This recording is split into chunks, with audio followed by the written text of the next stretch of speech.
2022, Russia sent over 180,000 of its forces to invade Ukraine. The Kremlin was preparing for this war since 2006. Hundreds of billions of dollars were spent on modernizing the Russian military, stabilizing the economy, and expanding Russia's influence all over the world. The only thing that was left for Putin to do was to give the order to attack and wait for the good news. The next day, Putin arrives at Kiev, gives a victory speech, and Russia checkmates the West before they even realize what just happened. But something went wrong. In fact, a lot of things went wrong. Ukraine aimed at winning the information war by controlling the storyline, used US intelligence to prevent Russia from taking over Kiev, and pushed the entire world to cut ties with Russia. And it worked. Companies literally started leaving Russia. BMW stops making cars in Russia. IKEA sold its factories and left the country. Google, IBM, Airbnb, Netflix, PayPal, Samsung, Starbucks, Visa, MasterCard, Coca-Cola all left Russia overnight. Russian banks were thrown away from the international financial system, and you could no longer send money to Russia or from Russia. Experts predicted that Russia's economy will collapse.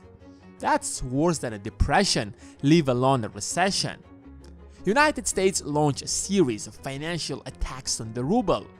Ruble lost half of its value and jumped from 70 rubles per dollar to over 140. Overnight, as if the entire world declared a war against Russia, and everyone predicted that Russia will collapse in a matter of a few months. So, the question is, what is the state of Russia's economy now? Why Russia hasn't collapsed yet? And how long can it stand the Western sanctions before Russia as a state collapses and turns into many small puppet states? United States' first objective was to crush the Russian currency, because if you crush the currency, it will create chaos in the economy and will crush everything else like a domino effect. US restricted Russian government from acquiring foreign currency, pressured US companies to leave the country, and the entire world wanted to sell everything they had inside the country and leave, which means selling all of the Russian rubles and buying dollars. The Russian ruble began trading at half of its price. The way currencies usually work is that supply and demand determines the price. If people suddenly start selling their rubles, it will start declining, and at some point, people can lose faith in the currency and it will turn into hyperinflation, as it was the case with Germany after World War I or Zimbabwe in 2006. However, that did not happen to Russia, because that's exactly what US did back in 2014 when Russia annexed Crimea. So this time, Russia was ready. It saved up over $630 billion in foreign reserves that if everyone starts selling rubles, the Russian central bank can step in and artificially create enough demand for the ruble that it won't collapse. And since all of Western companies began leaving Russia one by one and Russia was restricted from the global financial system, Russia took countermeasures and restricted foreign speculators from shorting or trading the Russian ruble. Russia also restricted foreign currencies inside the country. First of all, you could no longer withdraw US dollars or euros from ATMs. You could no longer send them outside Russia since Russia was kicked out of SWIFT system. And you couldn't even keep them in your bank account since Russian banks imposed a 12% fee for keeping foreign currency in your account. So everyone had to sell their dollars and euros if they wanted to preserve their money, which created a huge demand for the ruble. Whatever foreign currency that businesses inside Russia would receive would automatically be exchanged to rubles, at least 80% of them, which boosted the demand for the Russian ruble, which made the Russian ruble the best performing currency in the world. That's how Russia saved its currency.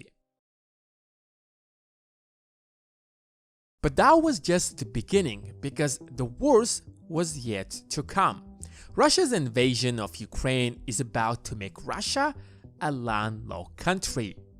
Wait a second, isn't Russia the largest country in the world? Doesn't Russia has the largest access to the oceans?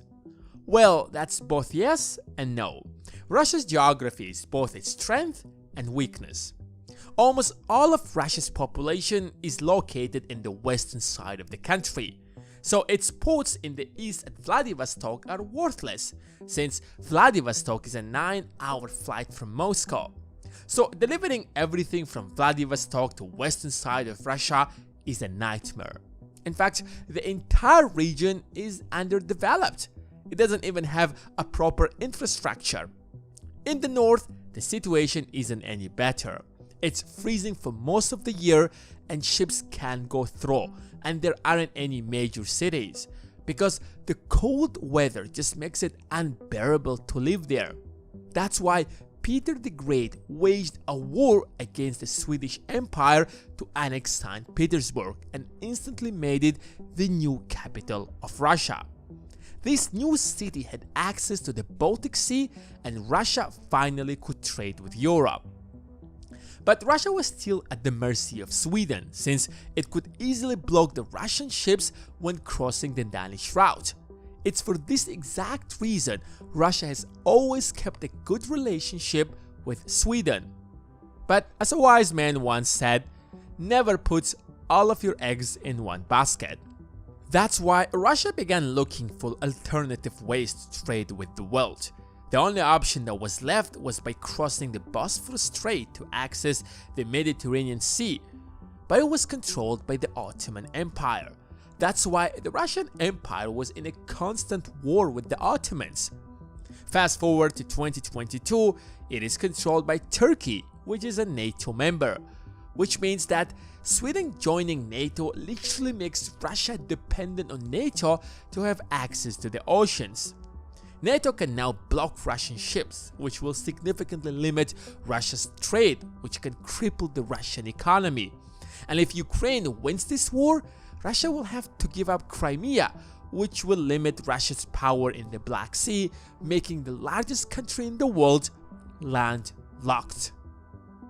But that's not even the biggest problem. Russia's entire economy is about supplying Europe with raw materials such as oil, gas, wood, and everything else that the Western Europe needs to keep their industries running. Without affordable gas, for example, German factories won't be able to survive. Prior to the February 2022, almost half of Europe's entire gas supplies were coming from Russia.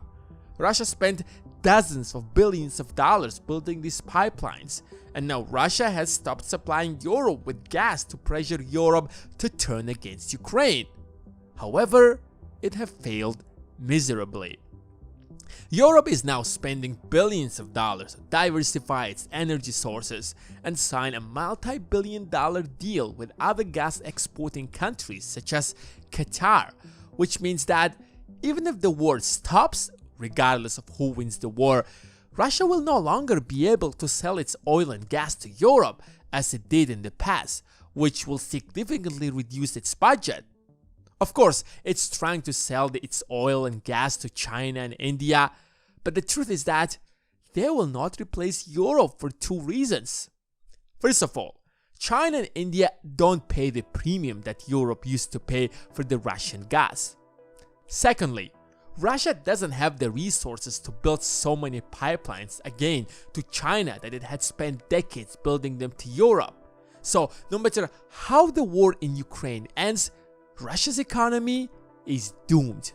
Even if Russia annexes the entire Ukraine, it will have an entirely damaged country that needs rebuilding, and as you have guessed, this war has squeezed all of Russia's resources, which means a period of political and financial instability is waiting for Russia regardless of how the conflict ends. Russia's entire economy is dependent on high-tech imports.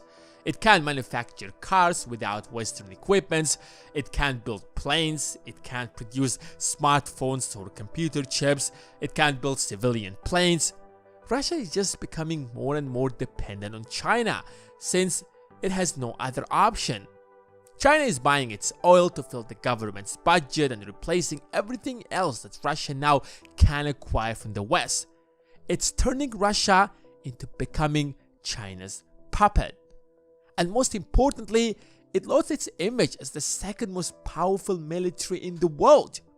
Russia might have never been the second most powerful military, but it successfully projected itself as it was capable of competing with the US military.